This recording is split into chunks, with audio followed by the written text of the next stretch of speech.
Are you getting bored of delivering presents from A to B because you can't think of a better way to grind up to that new AMRAM wielding superjet? Well, never fear because I have the solution for you. Today's video sponsor is GE for War Thunder. Basically, it's just this little app that you download and you play some games on it, you do some like little tasks, and you get rewarded with Golden Eagles. Use my referral code NSXWK to get some extra Golden Eagles when you first sign up. It keeps your mind busy and helps shorten the grind. Link is in the description. Welcome back. Today we're going to be covering the new J10A, which is the new top tier jet that got released in the most recent update, and we're going to be taking a look at how to fly in the simulated game mode, as well as how it's affected sim as a whole, because this is quite an interesting plane. Now, I know I haven't uploaded in a couple weeks, I can assure you I've been very busy, but if you've been following the last couple of videos that I've been uploading over the last couple months or so, you would have definitely noticed that I've done quite a lot of complaining, which is very unlike me, by the way, but it was kind of warranted this time because top tier sim was in an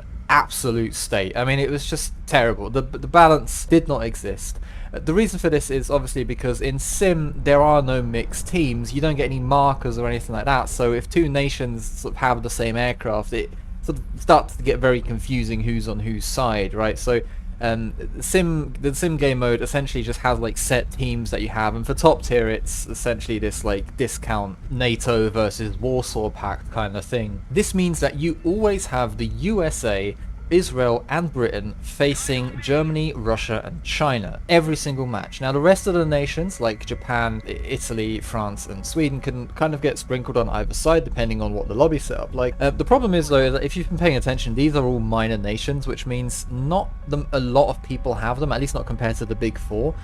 And by far the most popular one of these nations is France. Now France does have the F-16AM, they also have the Mirage 2000-5, which is actually really good for sim as well. The problem is though, like if France is on the blue team, not a lot of people play Japan or Italy or any of the other like minor nations, so red team's just kind of screwed. What ends up happening is that the red team just ends up getting steamrolled by the blue team, and yeah, if you've watched my previous videos you'll know exactly what I'm talking about, because you have to choose between flight performance or avionics. With the J10, this is the first dedicated red side plane that actually gets both. But how good is the flight performance on the J10? To find out, I challenged Sky King to some one-on-ones, and now he is one of the best F-16 drivers that I know. We stuck him in the F-16C just to see what could kind of happen. We get a radar lock, we fire off the missile after the first turn, and oh, he's dead. Alright, so that was a bit unlucky, but we're still warming up here. We decided to go for a round two here. This time he actually decides to offset the merge a little bit, which is going to make it a little bit harder for me to get that one circle shot in.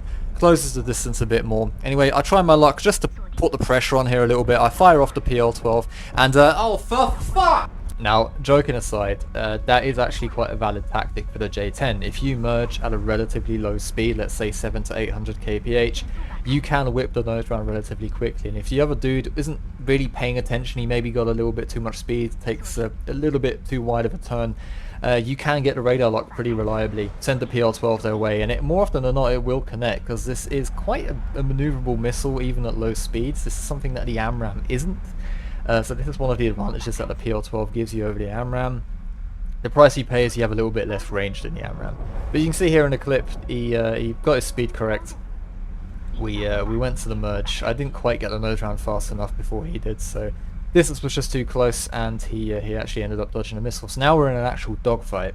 Now all those missile shots that I tried to get, obviously me trying to pull him into the nose for the last couple of turns has left me with very little energy, very little speed at this point. Luckily he kind of ducks below me in order for him to regain speed, because he wants to go for the deck transition here and start getting into a rate fight, because that's what the F-16 is sort of meant to do. It's what it's designed to do, get into a 9G turn and just pull. Now I sped it up a little bit here because this is quite a long rate fight, so it's kind of boring or whatever.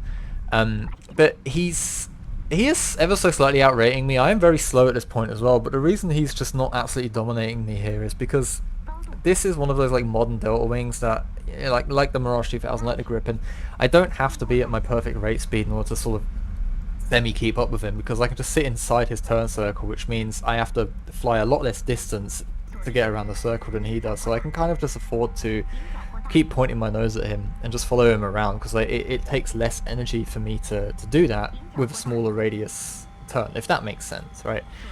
I can just point the nose wherever I want, basically. Now, I turn around there, we get a little bit too much separation because he ends up getting slow there as well, and yeah, I end up getting the missile shot there as well. So even if he does like everything correctly or something, you know, it's still a tough.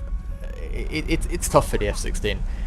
It does outrate the J-10, but only by like a little bit. He's in the C model, by the way. I don't remember if I mentioned that. And by the way, we were taking combat loads here, so we were trying to mimic something that you might find in an EC match, right? You might find yourself in a situation where you're only at like 50 minutes of fuel.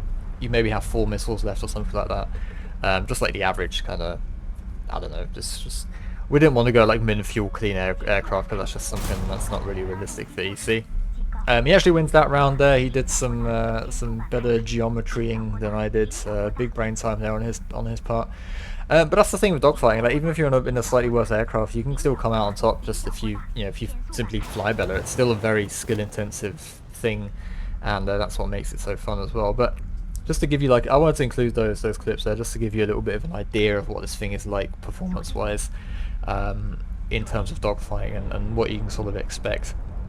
In terms of like overall effectiveness, it does sit somewhere between an F-16C and the Gripen, I would say, but yeah, it's a lot easier to fly. It's a lot easier to sort of manage your speed than it is in something like the F-16. It also pulls a lot better at slow speed. I mean, you know, it is a Delta Canard. So that would make sense as well. Now, when it comes to the IR missiles that this thing gets, it gets the PL-8, which is basically the Python 3. It doesn't get any IRCCM. It's pretty good performance. In fact, I'd say it's a little bit better than something like a 9L or a 9M performance-wise. But it doesn't have IRCCM, so it's like, you know, it's just easily flared or whatever. And at this kind of battle rating, you really do want something that is a little bit flare resistant. Now the other option you have is the PL5E2, which is basically just a beefed up PL5B, obviously with an all aspect seeker, and you also get the, I believe it's the gate width IRCCM, so it's the same one that the R73 gets, and the Magic 2. Now the problem with the PL5E2 is that when you fire it, it flies in a straight line for about half a second, which doesn't sound like a lot, but believe me, it is. So which means you need to basically give the missile a little bit more room. It's while it does have a high G load, and once it gets up to speed, it does turn ridiculously well, like sort of approaching like Magic 2 territory. But you do need a little bit of space between you and the opponent for the missile to to properly accelerate and before it can start turning. Now that is a problem. Like I said, in dogfights, high off ball sight shots are basically non-existent with this. A lot of the time I find myself just using the PL12 anyway because it's a more reliable lock and stuff anyway. So the problem as well with the IRCCM is the fact that it's gate width. So the gate width IRCCM works well at close range. It doesn't work that well at long range. So now you have a missile which IRCCM requires you to fire it at close range, but the actual missile itself requires a little bit of distance to be effective. So you can kind of see how that doesn't really work well together. I don't know. I mean, it's an okay missile. It has okay range as well, but it's just, I would definitely say it's the worst top tier IRCCM missile currently in the game. Now the radar that this thing gets is actually amazing. It's basically the same exact radar that the MiG-29 SMT gets, at least as far as War Thunder is concerned. So you have an insane gimbal limit. You can lock things up at like 80 degrees off ball sight. It's actually, that's a pretty nice advantage there. You can see I just fired at that Gripen. And look how long I'm able to keep him in the TWS lock there. I'm almost now I'm 90 degrees away, and I've only just lost the TWS track there. So I end up dodging his missile there. I managed to get into the notch really quickly, still whilst keeping track on the radar, and it actually ends up getting him, and I end up dodging his missile there. I know the terrain kind of helped me out there, but I lost the other clip where it showcased it really well, and I just had to make do with this one. So I hope you still understand the point I'm trying to make, though, like what I'm trying to sort of convey here. But anyway, the combination of having a really good flight model, really good avionics, and then also having the PL12, which only sits second in range to the AMRAAM, by the way, if I didn't mention that already. I think it might be tied with the AM4. I'm pretty sure those are like the same missile code-wise. I could be wrong on that, but you can see here, I just fired on that dude, at that dude in front of me, and ends up actually getting him. Pretty sure the R77 might not have gotten it there, but I'm at pretty high speed. I'm at high altitude, 20,000 feet, 25,000 feet, doing Mach 1.2 almost. The SMT, just, it's a lot slower, a lot less fuel efficient, and yeah, DDR77 just doesn't have the reach that the PL12 does. So just doing something like this on the red team previously just wasn't really popular. Of course, you could do it in the flanker. The flanker does have, I think it is a little bit faster than the J10, but obviously you're still lacking with the radars there, and in a situation like this where you have like 4 people sort of enclosing on me here, I need to react really quickly. I need to have the radar pick up targets in the position, in the location that I'm actually pointing the radar at, like really quickly, so I can get a missile off, I can TWS track. The flanker just can't do any of that with its like fax machine radar thing, where it takes like 16 seconds to like finally get a track that's good enough to launch a reliable Fox 3 missile on. It's a bit ridiculous. So the J10 kind of fixes that, and it's the first plane on red side that, like I said earlier, it has it all. It's the entire package. You can see here is another missile that just kind of got launched on me there. I did fire at that Gripen and it didn't hit him, but what it did do is it forced him to turn away, so he was no longer pushing me there or whatever. And because I had a lot of speed on, I could just simply turn around, I could recommit. The J10 is, because of the flight model, it does this whole BVR thing. You can debate how effective BVR is in War Thunder, but it does it like fairly well. It does the whole going cold, losing altitude, recommitting, climbing again. It does that like really well, a lot better than the Russian planes do, at least. And while it doesn't have the biggest fuel load or whatever, it's definitely manageable in an EC game. Obviously, endurance is a lot more of a factor in EC than it is in RB, because the matches last so much longer, so loiter time really comes into it. So you do need to watch your fuel a little bit, but as long as you're not on afterburner the whole time, it's really not that big of a deal. You can see the guy here on radar that I was tracking just ended up turning around. I didn't track him directly pointing my nose at him. I was still pointing a little bit away just to get me into a little bit more of a defensive position, because I had a feeling that there were more of his teammates over there potentially looking over at my direction. Now I get the missile lock there, fire off the PL12, ends up pulling in, just getting him. I don't think he even saw me, because I don't think he was probably just like looking sort of on the horizon line. Obviously I climbed up there, with the reliable radar track that this plane gives me, I could keep him a reliable TWS lock whilst pulling maneuvers and stuff like that, which is something the flanker can't do, for instance.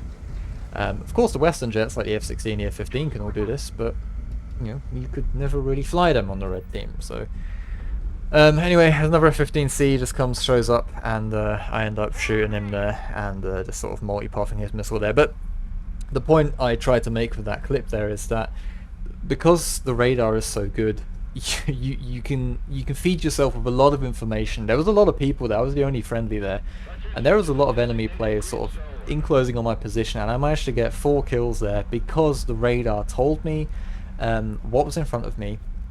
RWR gave me a good warning, and the weapon system allowed me, and the flight performance of the plane allowed me to engage at a distance, keeping me relatively safe. And this is just something that the red side just hasn't really had for the last 3 months or so. One thing I forgot to mention real quick before I end the video as well is that at the moment the J10 shows up as a question mark on RWR, meaning that you are pretty inconspicuous in a lot of matches right now as well, because generally when people see a question mark on their RWR, they think it's just some ground unit locking them up, so people are automatically just less likely to go for you unless you're like right in front of them. So that's also another advantage that this plane has right now, but that might change in the future. Now, we actually ended up running out the blue team for once, which hasn't happened in a very, very, very long time, I can tell you that. But yeah, the final score was 25-3, with one of those deaths being a team kill, I believe. And yeah, very, very good plane. So this was actually only my second match in the plane. I just haven't been able to play the game that much since the patch has been out. I only have about 50 kills, so this is still very much first impressions, but I can tell you right now that this is an absolutely goated jet. Just looking at it right now, looking at its capabilities, the matchmaker it gets, and everything, it just all sort of fits together. I would say, especially if you do like playing on the red side in general, this might even be worth grinding out the entire tech tree for. I'm going to be honest. This is a real good package here that you get. Yeah, if you're anywhere near top tier in China, it's definitely worth going the extra mile just to get this thing definitely over the abysmal J11A. But yeah, guys, thank you very much for watching the video. If you're interested in a sim-orientated Discord server, my link is, or my one is linked in the description as always. We're almost at 1,000 members, so it'd be nice if we get that. If we just push that number over 1k in the next couple of days, that'd be quite nice. But yeah, you obviously, if that's something you're interested in, then feel free. If not, then yeah, no worries. Don't forget to use my promo code for the G for War Thunder app. Get yourself some extra golden eagles. And other than that, guys, thank you very much for watching, and I hope to see you in the next one. Cheers.